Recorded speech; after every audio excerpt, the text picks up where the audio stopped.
Right. It is 6:30. Call the meeting to order. Roll call.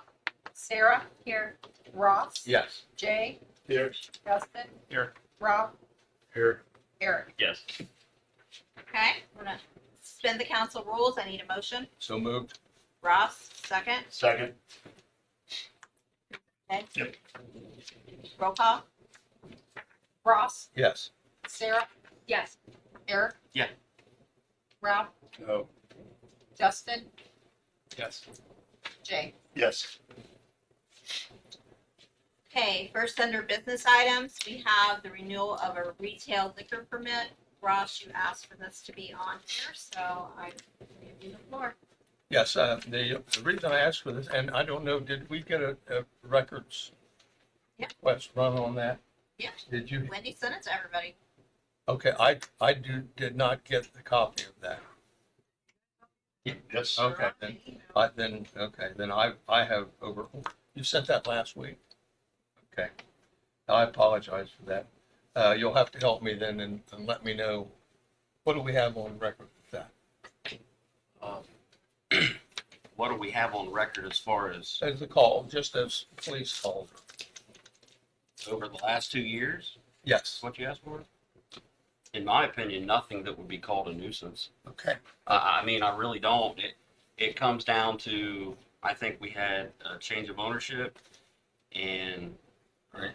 we finally gave them a set of rules that's not changing, and I don't think they've had a full year to see how they do there. I think you're right. I just, if our law enforcement can figure out what set of rules they want to play by, and communicate that to us and communicate that to the business owner, then I don't think there'll be a big problem. Okay, But Hey, as far as this year and last year, I think they had a better year for this time than they did the last time. okay. Yeah, the only things that, and the reason I asked that is because I'm just aware of some complaints that we've had and the way things have been going through the 911 calls, not what 911, but reporting to the sheriff's department, and that, so it's not clear about what calls have gone through and what have not, but I've spoken personally to people who are in the area, and I've known some of these people for at least 30 years, and the rest of them for the time they've been there. And the only complaint that they have is about the noise situation.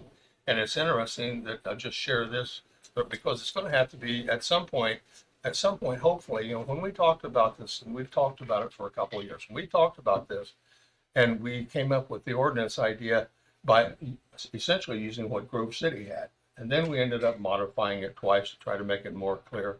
But the whole idea was to try to draw a line in the sand to be able to say, hey, people are complaining, let's pay attention, let's be good neighbors. If you want good neighbors, you have to be one. And businesses, no matter what it is, that come into the community have a responsibility to the citizens to allow tranquility and peace in their domestic situation. So here's a situation here that came out of December 7th is when this came out, about a Polaris church that was making too much noise. And it was the city of Columbus then responded to it. And basically 6:30 in the morning, they were playing music loud, and nearby they had condominiums, apartments, and homes. And the music would come on at 6:30 in the morning, and people believed that to be unreasonable, and they called. And the zoning people went out and visited with the church, and they agreed that they would comply with whatever the rules are. Well, here's what it says in the article.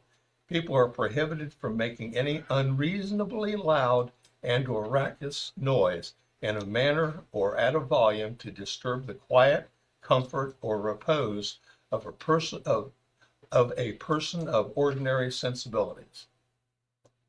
Instead of measuring decibels, what they did is they relied on their staffers to hear the noise. They relied on staffers on whether they can hear the noise about 100 feet away in commercial areas. For example, if the code officers can clearly hear a song's lyrics. And this Celebrates, who's the administrator of this, said the practice begins to align with the portion of city code that states that during the city's quiet hours, that is from 10 o'clock at night to 7 in the morning, all people and businesses are prohibited from using sound devices that create noise audibly at the property line of an adjacent property at least 100 feet away. So the two parts of it is, number one, they have the quiet time when they're not supposed to be making any noises that are disturbances. But the other part of it, and the first part of it, says that people are prohibited from making any unreasonably loud or raucous noise in a manner or at a volume to disturb the quiet comfort or repose of a person's ordinary sensibilities. And I'm sure that leaves a lot of leeway. I mean, whose sensibilities and who's reasonable? Well, in this situation, the responsibility to conform is on the business and not on the residents.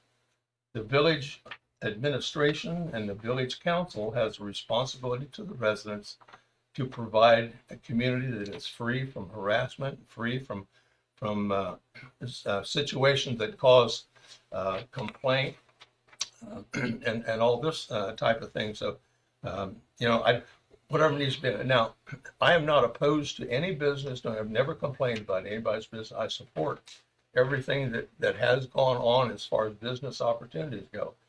But here again, the responsibility to conform to the needs of the community, that is the residential part of the village, falls squarely on the business, no matter what it is.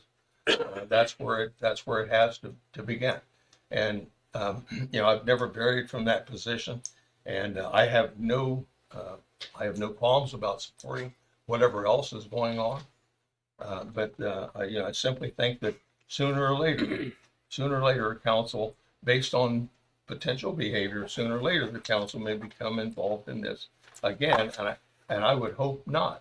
I know that things seem to be going very well for me from time to time. It'd be 35 to 37 cars that will be parked out in there on whatever kind of weather, and I congratulate you on the opportunity to run a business in a manner that attracts good business. But at the same time, it's been very quiet. It's been nice. So it is possible to have a good business, a substantial business, without extreme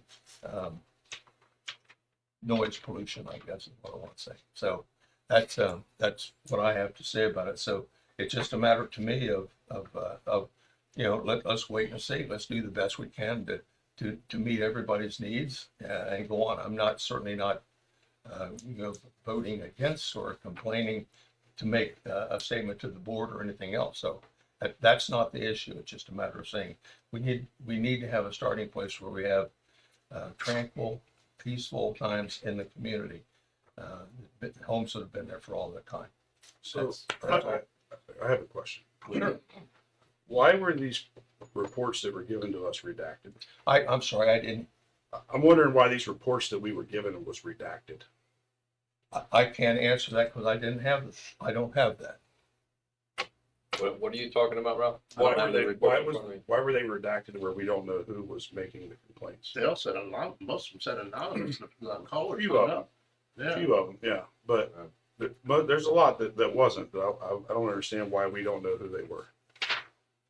I don't know. Certain things have to be by law, have to be redacted if it has personal information. There are things that Personal identification information. yeah, and sometimes identifying a person's location. I mean, there are several reasons. Well, what's funny is, the reason I say is because once they got pushed back from the attorney, I have all the unredacted police reports. And it's really funny that you said the council was gonna get involved, because they did. Because all the complaints that weren't anonymous came from 4 families. 2 of them were related. So you had the Shoemakers, Becky Blevins. Right. I know the Shoemakers is in the area most impacted. Right, and then you had Eric Nungster, William Nungster, Laura Nungster, Same thing. right? Nancy called in twice, and a guy. I told Mallory I did. No, she knows. I'm not saying anything bad. But it's just funny that we get a list of all these complaints that would potentially make this establishment look really, really bad. But then when you start seeing the whole picture, you realize we're only complaining from 3 or 4 people. But you see, now that's easy for you to say, Ralph, because you don't live in the area that's impacted with that. That's like a trash dump, not in my backyard. That's easy for you to say because you're not there. But how many people do we? Doesn't matter. No, it does. Hold on, Ross. I'll let you speak. Now let me speak. How many people do we really say is a nuisance when there's 200, 300, 400 people over there enjoying their establishment, but we have the same people calling all the time? Absolutely, because the same complaint happens all the time. What about all the people that live right next to those people that aren't complaining or ain't calling the police? I'm simply saying that we have a responsibility as council to maintain when people work in an establishment in whatever business place it is and get off at 2:00 in the morning, they go home to a quiet, peaceful place, Right. tranquil, quiet, restful place. That's all we're asking for. That's all the residents that here brings are another expecting. question. Say again? That brings up another question. Yeah. They're not playing music at 2:00 in the morning. No, I know. All these complaints that were here shut off pretty early. And all the complaints that I did read said when the police showed up that they complied and they said, yeah, we'll turn it down. We're sorry. Right. And I don't know that. I know you don't because you said you didn't get these. But if the complaints is truly from the motorcycles and the radios on the bikes and stuff, that's our police officers' issue, not the bar. I agree. That's not the major complaint, but I understand.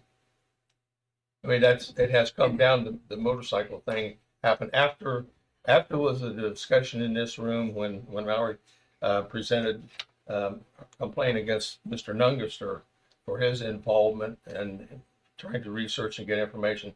When that came out, very shortly after that, then the motorcycle thing became more and more of an issue.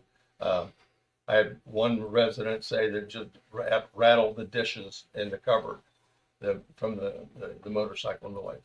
I mean, those things, there's a responsibility to control the clientele. I mean, people are there. I don't agree that's their Not their responsibility. responsibility at all. That's a motorcycle Okay. that's a private owned motorcycle Okay. on a public street. I Right. and I will not disagree with that.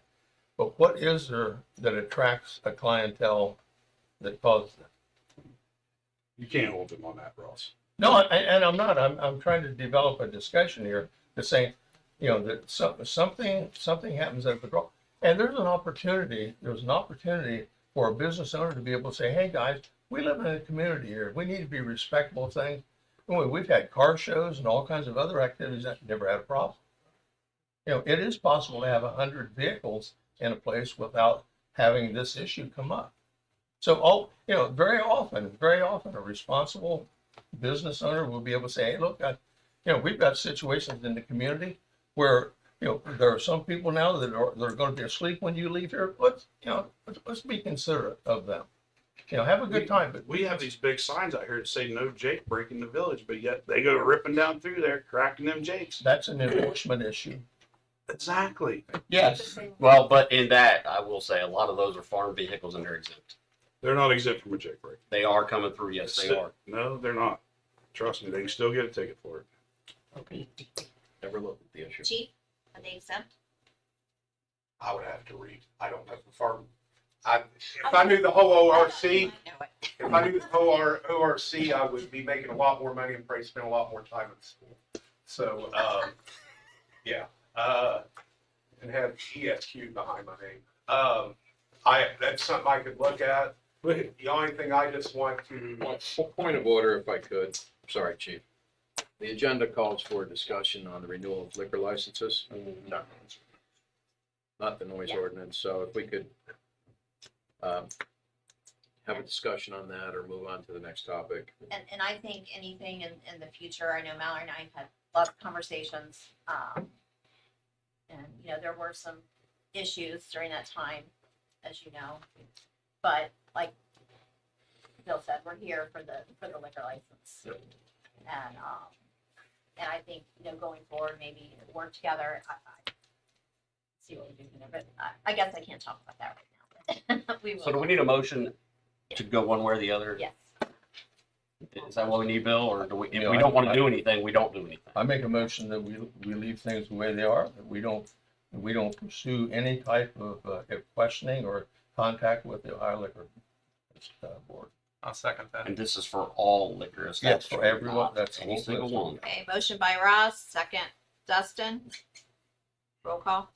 Dustin, Yes. Sarah, Yes. Jay, Yes. Ross, Yes, Eric, Yes. Ralph. Yes. Okay. thank you. Next up is, Zelo Media. We had to do a couple more things for the audio video thing right here. It's an extra $250. When we had some issues this evening, so when that is all 100% done, then I would issue that additional check. So I just need permission for when it is completed to give that additional checks. I make a motion for it. Ralph made a motion, Sarah second. Roll call? Ralph, Yes. Dustin, Yes. Jay, Yes. Eric. Yeah. Sarah. Yes. Ross. Yes. Okay, motion to adjourn. Motion. By Sarah, Second. second. By Jay, all in favor? Aye. Opposed? All right, we will reconvene at 7:00 for the council of the whole. Jim,